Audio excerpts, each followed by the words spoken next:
The happiest day in the life of two lovers turns into a terrible disaster for the whole world, and now people will have to make the right choice. The company of friends together with their girlfriends spend life in their own pleasure. They relax on the beach, have fun at parties, ride bikes and go bowling. And all this is filmed on camera. One day, the man in charge of shooting the video, Tommy, is getting ready to film the wedding of best friend Dan and his girlfriend Skylar, whom his friends just call Sky. Another friend of the groom, Jack, says wishes for a happy life to the camera, and Tommy goes to go around the other guests to leave the future family memorable feedback.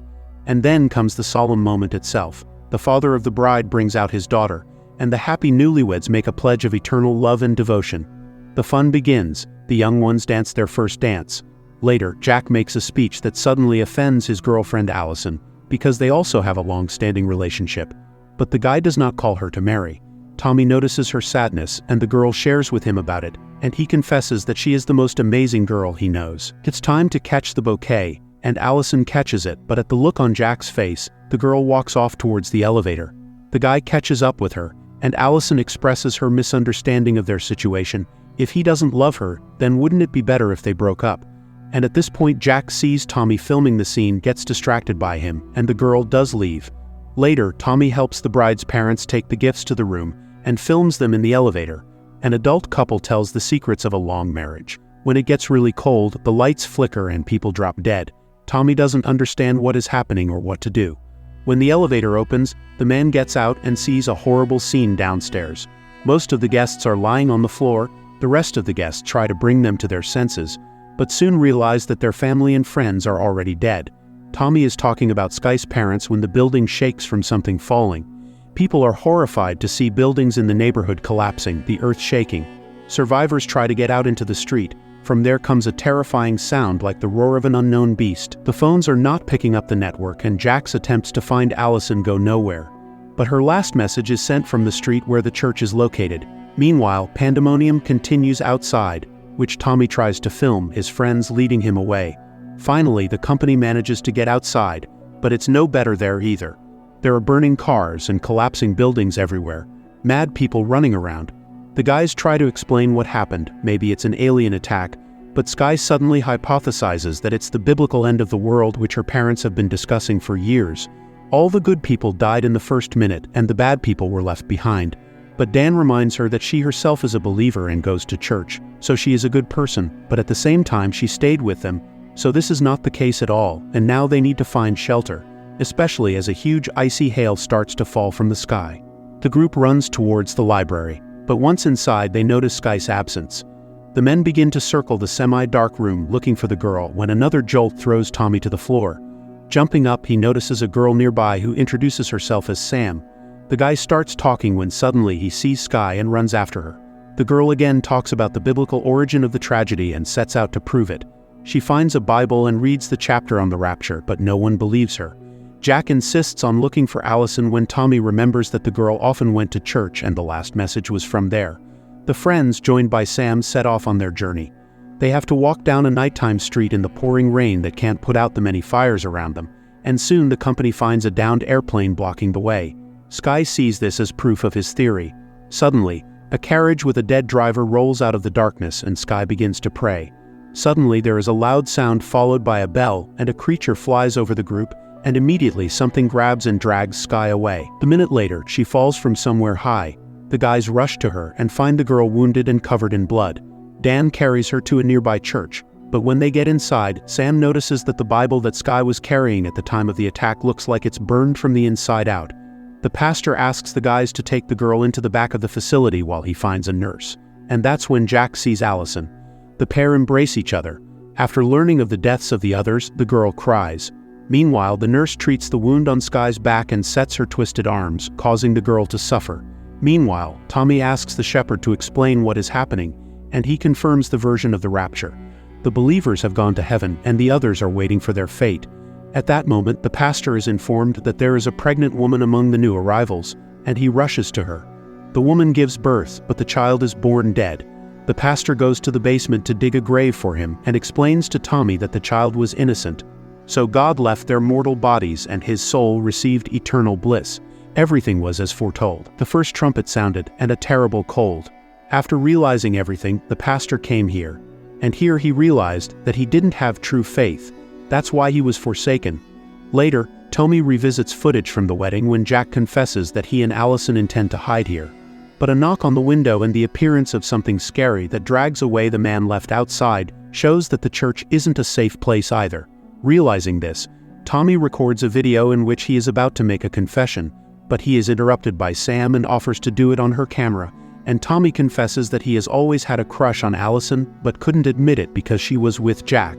At this time, people learn that the same calamity has befallen people all over the earth. Sudden death syndrome has struck all children and selectively adults. Meanwhile, Allison and Jack explain themselves. The girl confesses that she's been going to church for 6 months, and Sam revisits footage from the birthday party of her mother who died with her father. She shares with Tommy that she wishes she had believed in God. Frightening reports come from all over the world. Storm warnings have been issued everywhere. Not only people are dying, but fish and animals as well. Authorities are asking people to stay in shelters if possible. Meanwhile, Sky is getting worse. Seeing this, Jack finally ventures out and proposes marriage to Allison, but they are interrupted by Tommy, who shows footage of the creature that injured Sky. The pastor comes to see it too and confirms everything as described in Revelation number 9. The angel sounded and opened a way out of the abyss, and out came locusts with tails like scorpions, and with them one of the fallen ones who is ready to destroy the world. Not be defeated, for these are only the first troubles. Meanwhile, a nurse discovers that Sky's wounds have become inflamed, and without antibiotics, there's no way to save her. The medicine is in her car, but it's dangerous to go outside. Dan announces he's coming after them. Tommy goes with him, asking Jack to stay with the girls. The guys find the car, and while Dan looks for medicine, Tommy listens to a radio on which a strange preacher is broadcasting about the rapture. And then there is a violent bang. The windows shatter and the monster tries to open the roof of the car but is distracted by someone else. The guys run to the church and manage to escape. At night, Tommy suddenly starts provoking Jack why he didn't propose marriage to Allison or to realize that you need to lose a person you care about. But in the end, he himself has to confess his love for Jack's girlfriend. A fight ensues, which is interrupted by Dan. He too has recently cheated on Sky and now considers it not just a mistake but a huge disaster. Meanwhile, a nurse comes in to check on Sky and reports that the medication hasn't helped. Dan decides to take the girl to the hospital, but the nurse asks to wait until morning since it won't be long until sunrise. At this point, the pastor asks everyone to come down the aisle. This is his first real sermon. It is not too late to believe, although the rapture has already taken place. He begins to speak, confessing his former unbelief. The wake-up call has sounded, and this is the last chance for eternal life. At that moment, the church begins to shake with terrible blows, and people run to the basement. The nurse doesn't make it in time and is dragged away by the creature. The pastor decides that the monsters have come for him and goes out to meet death, and then there is silence. The sun rises, Jack opens the doors and the rest of the men go outside. Inside the church, everything is destroyed. The furniture is broken and scattered and the windows are smashed out, but the monsters have disappeared. The team manages to get out on the street and soon reaches the hospital. But there are no doctors left and no medicine. Tommy and Jack go to find someone, but there are only dead bodies everywhere. At this time, Sky comes to her senses and says goodbye to Dan, confessing that although she went to church, she never really believed, but now everything is different. She sees a bright light and walks into it. Dan cries over his wife's body while the girls pray, but then suddenly runs away. Allison asks Sam to write down her words and confesses that although she thought she was religious, apparently she wasn't. The friends call him back, but suddenly a tentacle from the sky pierces the guy's chest and drags him to the sky. At this time, Allison says they have to make a choice, and a figure appears behind her back in a flash. Tommy and Jack go back, but instead of the girls, they find Sam's cell phone, which has footage of their friends fleeing. And then Jack sees Allison's bloody body, and Sam alive who managed to hide. Jack mourns for his friend, and Tommy offers to look for help since there's nothing he can do to help her. But he throws himself into the fray and everyone has to wait for him to get over his grief. The rest of the group only set out at night hoping to reach the military base. Soon they reach the terminus where rescue efforts are deployed, and then Sam shows Allison's last tape where she talks about finding true faith and urges them to make the right choices. At this time, church tunes begin to play over the people and Tommy is suddenly illuminated. He asks for the music to be turned off and swerves among the vats where the baptisms are taking place. The guy yells about the monsters approaching and sees that the first victim is his friend. He tries to hold Sam back, but she reminds him of Allison's words. They have to make a choice. She chooses God. The girl leaves, and Tommy watches as thousands of monsters appear above them, and then one creature grabs Tommy as well. Typical biblical apocalypse plot with no surprise moments or ending, it's plain and simple. Write in the comments what you think about this movie.